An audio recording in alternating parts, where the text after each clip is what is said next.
Now in its 5th installment of the series, Arnold has returned once again in another attempt to stop the seemingly unavoidable Judgment Day from happening. But sadly at this point it feels as if the franchise has been back too many times. It fails to bring anything substantially new and instead feels more like a weak rehash of things we've already seen in the previous films in its part sequel and part reboot of the Terminator franchise.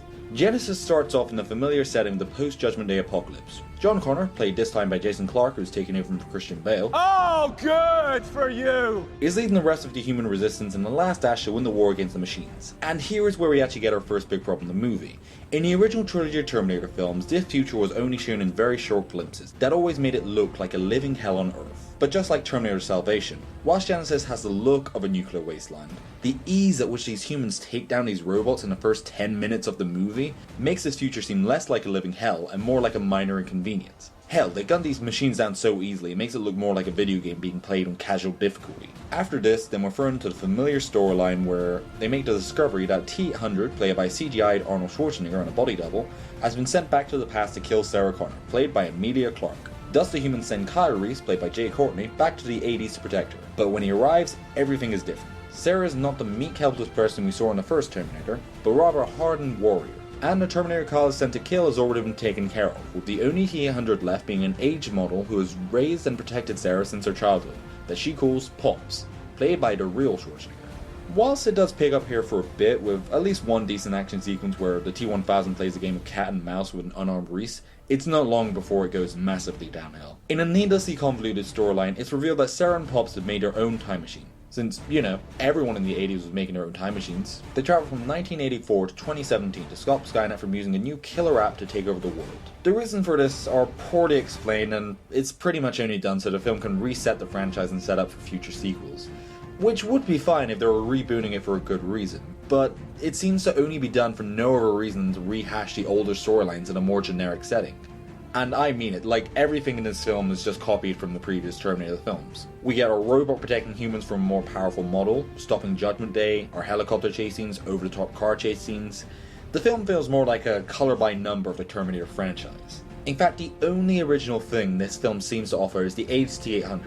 Even though it was obviously just a plot device to fit in an aged Arnold into the film, the concept of his flesh aging as any human would does make sense, and the old but not obsolete theme is at least something different to what we've seen in the other films, like seeing the Terminator freeze up mid-battle.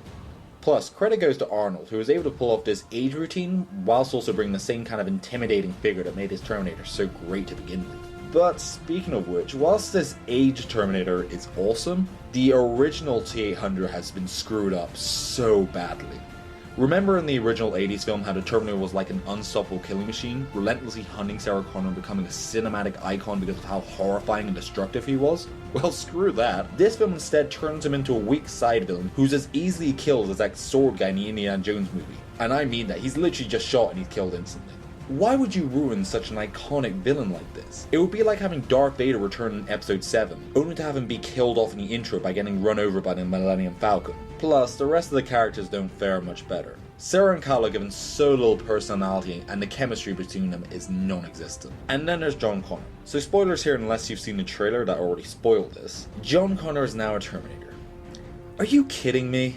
One of the most important cornerstones of the franchise is that John Connor is the reason that the time travel happens to begin with, as he is the only thing to stop the apocalyptic future from happening. Worse yet, it's not even an original twist. It's just a reverse version of the switch of the original Terminator going from good to bad in the second film. Then there are the action sequences.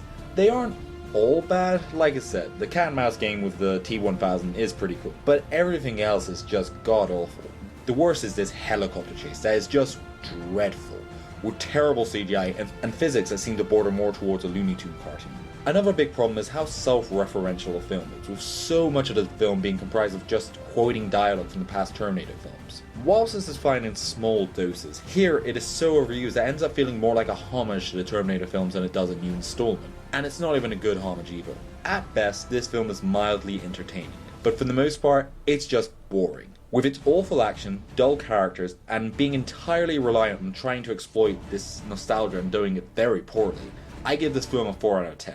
They've left plot lines open for a sequel, but after this film and Salvation, I just hope they let it end here.